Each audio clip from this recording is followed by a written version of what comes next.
Hello, now we have come to the fourth part of the epigenetic session, and in this talk I will introduce to you the role of microRNAs in chronic inflammatory skin diseases.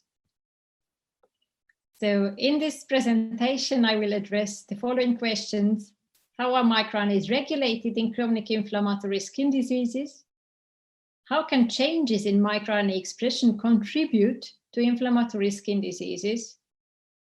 And I will introduce a little bit also the potential of microRNAs as biomarkers or therapy targets in inflammatory skin diseases, so the clinical relevance, the potential clinical relevance of microRNAs. Okay, so far, altered microRNA expression has been shown in several chronic inflammatory skin diseases. I show you some examples here. But the big question is always like, are changes in microRNA expression, are they just secondary to the inflammation, or do these microRNAs have a pathogenetic role in these diseases? And would their modulation be an interesting therapy option for these diseases? And for most of these conditions, it's not really clear. The most studied chronic inflammatory skin disease in the context of microRNAs is psoriasis. And I will show you some of the data that we generated throughout these years in psoriasis and partially in atopic dermatitis. So in year 2006, we started to investigate the role of microRNAs in chronic inflammatory skin diseases, psoriasis and atopic dermatitis. These are the most common chronic inflammatory skin diseases. And at that time, not so much was known about microRNAs in inflammation. There were a few publications. Most of the publications about microRNAs were about cancer. So we wanted to know first if microRNAs are differentially expressed in these conditions as compared to healthy skin and also as compared to each other. And we used a microarray which at that time contained a little bit more than 200 microRNAs to compare the microRNA expression pattern. And we showed that psoriasis and atopic dermatitis have distinct microRNA expression patterns which differs from that of healthy skin, and also there were some microRNAs which could differentiate between these two chronic inflammatory skin conditions. So we identified sets of microRNAs both in psoriasis and in atopic dermatitis. And in the past 14 years or so, we have been investigating some of these identified microRNAs and try to answer the question, like which I mentioned also in general about chronic inflammatory skin diseases, are these changes in microRNA levels only secondary, or can they have a pathogenetic role? And I think that we can say now, after all these years, that many of these microRNAs whose expression is changed in the skin of these chronic inflammatory skin diseases, they regulate cellular processes which are relevant for the pathogenesis. And today we also have data for some microRNAs in preclinical models that their modulation can be beneficial for treating chronic skin inflammation, at least in preclinical models. So what we have shown during these years, these are some examples of microRNAs which we have studied functionally.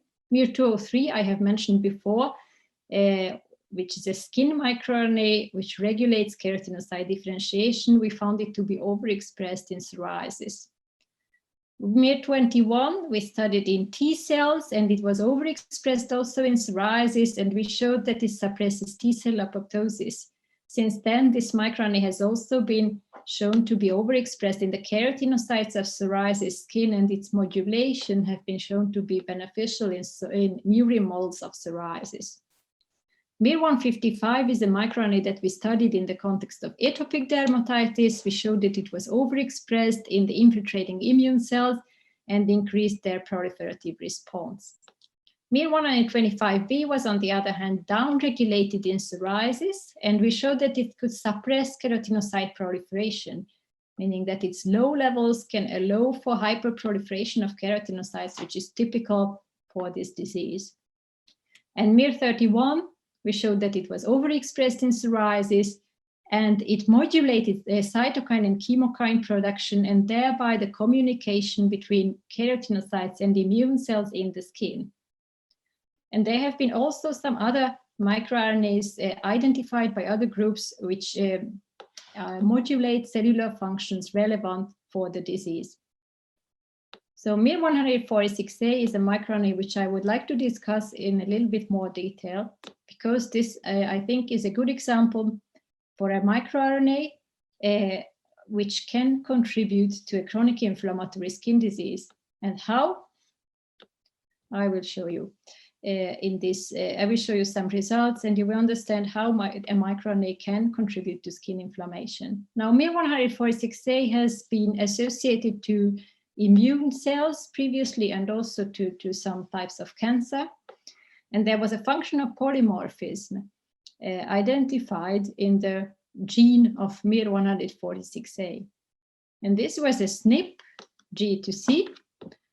And you have probably heard a lot about genetic variations and SNPs in this course.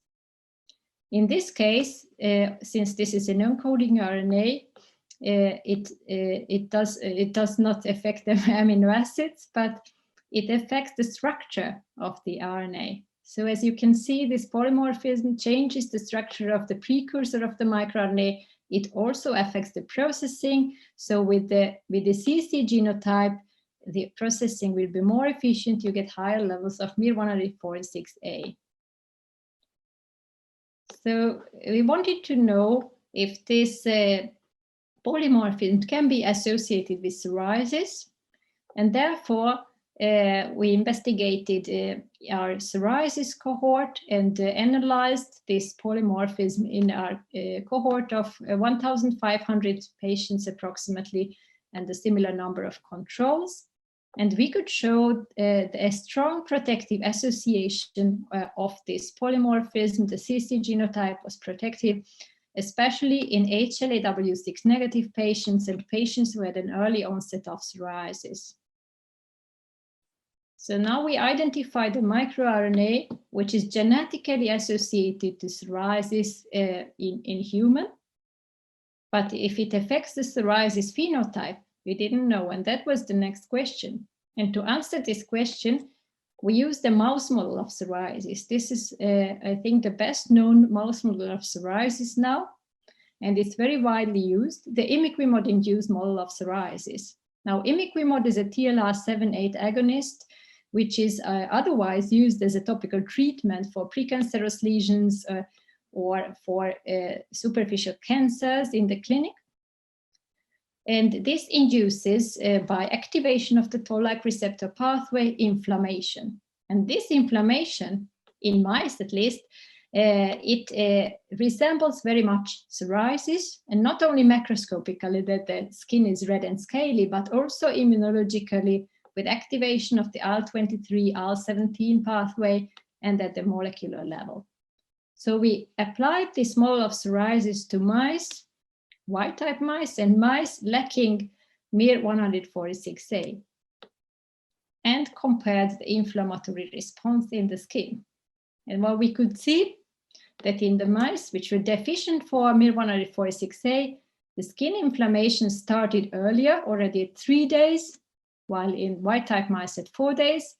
And also the skin inflammation was more severe, with a thicker epidermis, with a higher number of proliferating cells in the epidermis, and also a higher number of neutrophils in the epidermis.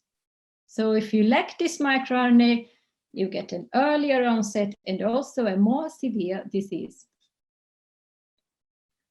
So we could also see actually in the skin that these differences were associated with the IL-17 pathway. And I will not show you all the data here, but since these changes were associated to the IL-17 pathway and downstream genes were changed, we investigated the IL-17 response of human keratinocytes when we at the same time modulated this microRNA, miR-146a.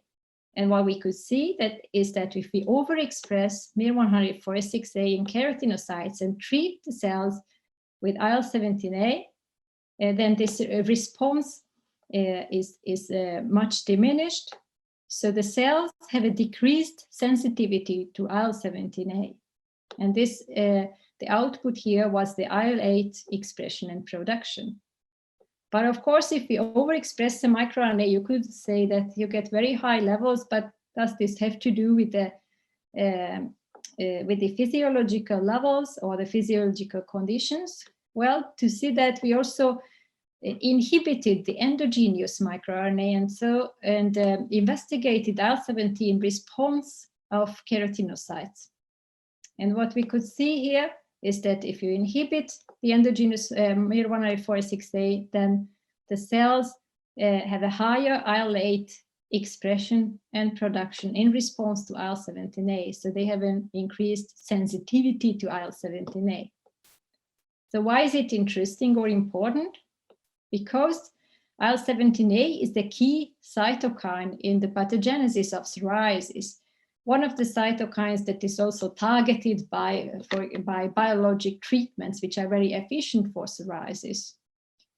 But you may think that the levels of IL-17A define the inflammatory response. Partially it's true, but in this case, you can have the same levels of IL-17A in the system, but have a different response if you have, depending on the levels of this microRNA.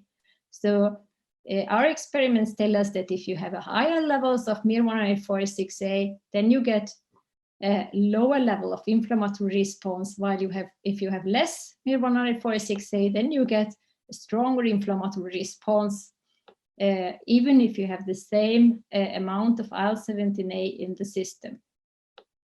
So it's not only the cytokine concentration that matters, but also how the cells respond to it. And this can have relevance to the disease, to the severity, to the chronicity, and maybe also to the therapy response. But then talking about therapy, it is also a question, can we modulate this system? So if we would increase miR-146A, could we suppress skin inflammation? And this is exactly the question that we had at this point. And we, therefore, to answer this question, we delivered synthetic miR-146A mimics locally into the skin intradermally and control oligos. And we treated these animals with imiquimod to induce skin inflammation. So what we could see is that in the animals which were injected with the miR-146A, the skin inflammation was suppressed. It almost could prevent the imiquimod-induced skin inflammation. Also, when we looked at skin thickness, severity score, epidermal thickness was less, and also the number of proliferating cells in the epidermis were diminished. So the intradermal delivery of miR-146A mimics could efficiently alleviate psoriasis-like skin inflammation in this mouse model. So together, we have a microRNA here that is genetically associated to psoriasis. And this genetic variation, it is a functional SNP. It can influence the levels of miR-146A through ordered processing. In the individuals who have the CC genotype, the miR-146A levels are higher, and these individuals may be more protected from psoriasis. And this is also in line with what we saw in our mouse experiments and in vitro experiments. miR-146A seem to have an anti-inflammatory protective role for the disease. I did not show you all the data, but in this model, IL-17 induces miR-146A through the NF-κB pathway, but it also induces through the same pathway the induction of inflammatory mediators which lead to increased skin inflammation. miR-146A acts as a negative feedback. Again, I showed you how microRNAs can work as part of feedback loops. This is an example for a negative feedback loop, and it targets TRAF6, which is in the NF-κB pathway. And through this targeting, it regulates the sensitivity of keratinocytes to IL-17. Induction of miR-146A can efficiently shut down the inflammation. So therefore, also local delivery of miR-146A may be a novel therapeutic strategy in psoriasis, as long as we can solve the delivery, which can be a challenge. And this is one paper from an Estonian research group, also about the same microRNA miR-146A. And this is an interesting approach for delivery. In this experiment, they used a cell-penetrating peptide miR-146A nanocomplex, which they injected into the skin in a mouse model of irritant contact dermatitis. So this is another type of skin inflammation, but in the same way as in the psoriasis model, it seemed that miR-146A has an anti-inflammatory role and could have effect on this irritant contact dermatitis model. So this was one example of a microRNA which is involved in a chronic inflammatory skin disease, in this case, psoriasis. There are many others, but also there are many others to study because there are several microRNAs which have not been studied in the context of these diseases and which might be interesting. I could also say that microRNAs which have a differential expression in these chronic inflammatory skin diseases, many of them have a role in skin homeostasis. So now we come to the therapeutic potential, which is interesting for many of us. The therapeutic potential of non-coding RNAs and microRNAs. So are RNA-based treatments possible at all? As you have seen in the preclinical models, we and others also performed injection. Can we get really in the microRNA mimics or the inhibitors into the skin or into the cells at all? Well, these are some examples of RNA-based medicine which are already approved by FDA and also in Europe. So these are drugs that I show you as example, patisiran and also this other drug. They are based on RNA interference. And as I showed you in the beginning, RNA interference uses the same machinery as microRNAs, and also the delivery can be similar as for a microRNA mimic or inhibitor. So if that is possible, that opens up completely new avenues in treatment. Now, what about microRNA modulation? Well, microRNA modulation, some of them have already reached the human clinical trials. The very first one was a miR-122 inhibitor from Santaris Pharma for the treatment of hepatitis C virus infection. And this is because the hepatitis C virus uses this microRNA, miR-122, for its survival. So its inhibition could have effect for the treatment, could have effect on hepatitis C virus infection. So this was the first one. And there are some other microRNAs also which made it to human clinical trials. I show you some examples here. miR-155 inhibitor cobomarsen from the company Miragene was used for cutaneous T-cell lymphoma. Can be interesting for us who work with skin, and made it to a phase 2 clinical trial.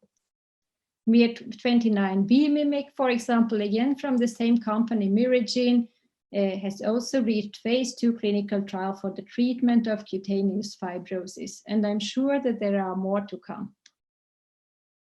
So what about topical therapy? Because that could be very interesting also if we could get these RNA-based medicines into the skin topically. And this is quite difficult because a very, very efficient skin barrier. So in general, only very small molecules can make it through the skin barrier. But this paper is one example that there might be some tricks to get them in. In this publication in the group of Amy Paller, they showed that spherically arrayed antisense DNA targeting the murin IL-17 receptor A could be delivered into the skin and have effect on the mouse model of psoriasis. So this would be an interesting approach to treat skin diseases with RNA-based medicines topically. And the last part I wanted to just mention, the biomarker potential of RNAs. This is one example for T-cell lymphoma. A microRNA-based classifier has been identified for T-cell lymphoma with a very high specificity and sensitivity. And this is a particular clinical problem because lymphomas are not so easily distinguished from inflammatory skin conditions. And in the circulation, microRNAs are also present there in a cell-free environment. These have been suggested as biomarkers mainly for cancer, but also for other diseases. So one example is our own work in psoriasis and psoriatic arthritis. We have identified 2 microRNAs which have lower levels in patients with psoriatic arthritis than patients who only have cutaneous psoriasis, and they might be interesting to study as markers. Of course, studies are needed on the larger patient cohorts to confirm that. So in summary, multiple microRNAs are dysregulated in inflammatory diseases, including psoriasis and atopic dermatitis. MicroRNAs can have a pathogenic role in inflammatory skin diseases by regulating cellular functions in keratinocytes and in immune cells, which are relevant for the pathogenesis. And microRNAs, since they regulate these cellular functions, their modulation is interesting as a therapy approach. And last but not least, microRNAs can be interesting also as biomarkers in the skin or in the circulation. Thank you very much for your attention, and I hope you enjoy this course. I'm really looking forward to discuss with you in this course. Thank you very much.